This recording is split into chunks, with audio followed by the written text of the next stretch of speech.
Hey Zealplex. Yes, say. Hey Zealplex, can you teach me Java?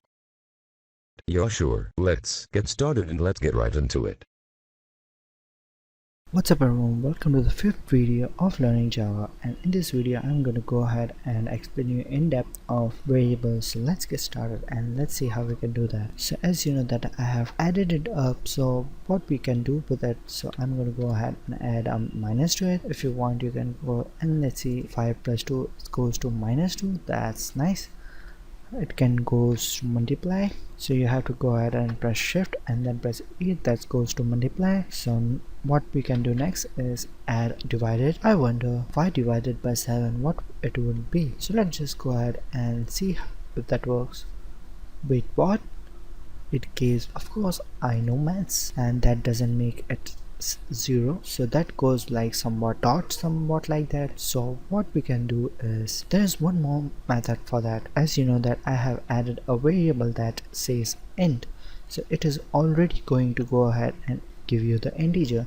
But what if there is some division of it and somehow it is going to come inside a decimal? So for that we have another variable that is named as float.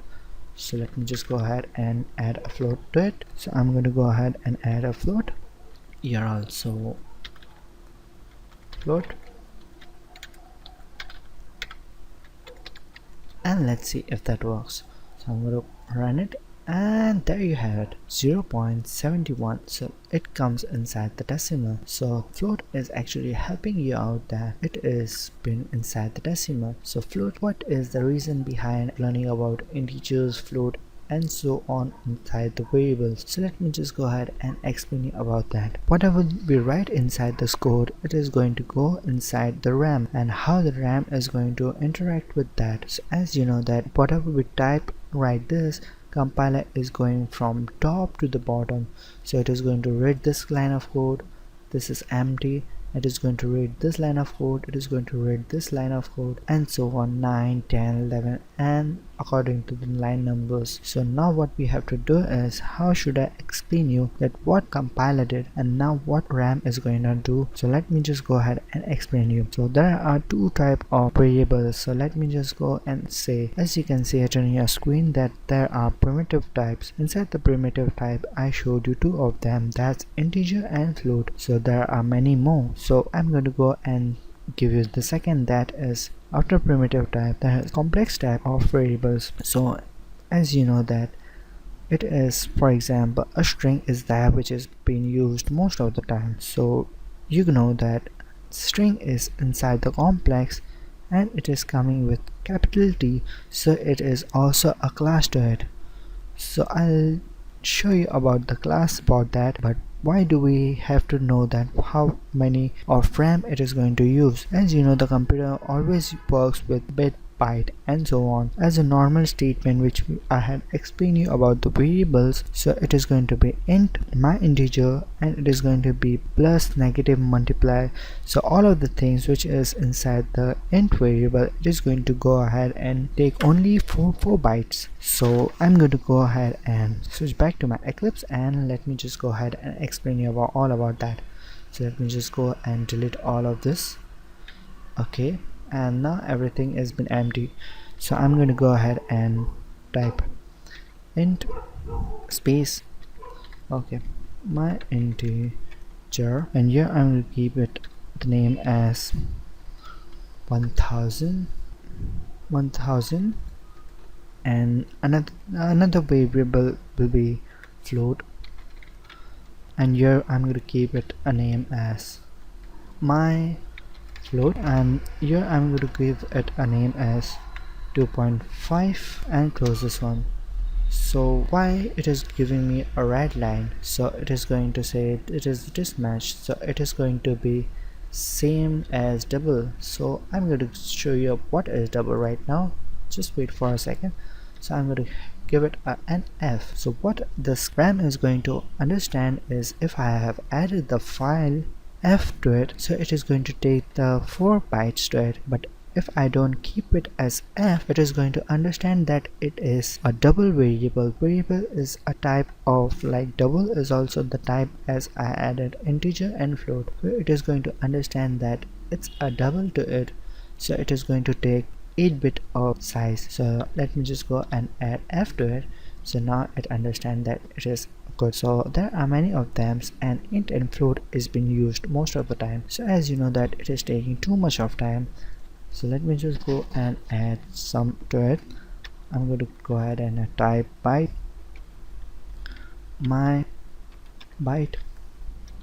Let me just go and keep it like here. Okay, my byte, give it a value to it and close this one. So red line, red cross is gone. So it is going to take only 2 bytes of it, and it is going to give it inside this RAM. So now there is one more thing, that is short. So it is going to be my short, give it a value as 100, and after integer that is long. Okay, so after integer that is long, so it is going to take much more bigger size for that, and here I'm going to keep it as my long and give it a value as 1 2 3 and 4, and then close this one. So after the float, as you know that after the float there was one more decimal. So as you know, all of the byte has been shown, that all of the variables to it.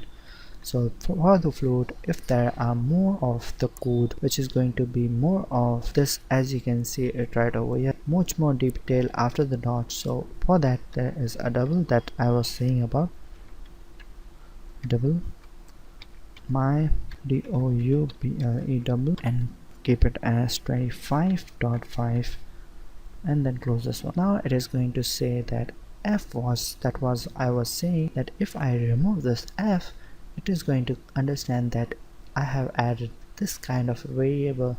So as you were seeing that it is showing that it is double, so to make it a float we have to add an f to it in the end. So compiler knows that it is a float, and it is going to take 4 byte to it. If not, it is going to take 8 byte as a double to it. So what about all of the numeric has been added? What about the character to it? What if we go ahead and type some character to it? So for that there are another things which I am going to go ahead and add that. So that is car, that will be my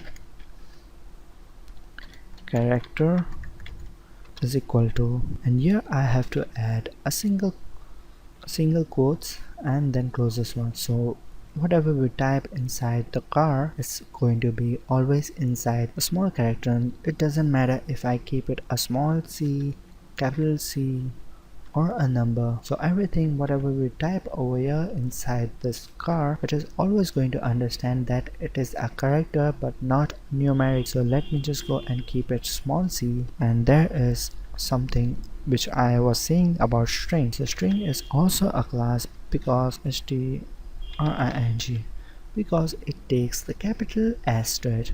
So it is going to see that it is a class to it. So I'll go ahead and explain you about that later. Let me just go and add a string, and here we know that we are going to keep it a double quotes to it. So hello, I am a string,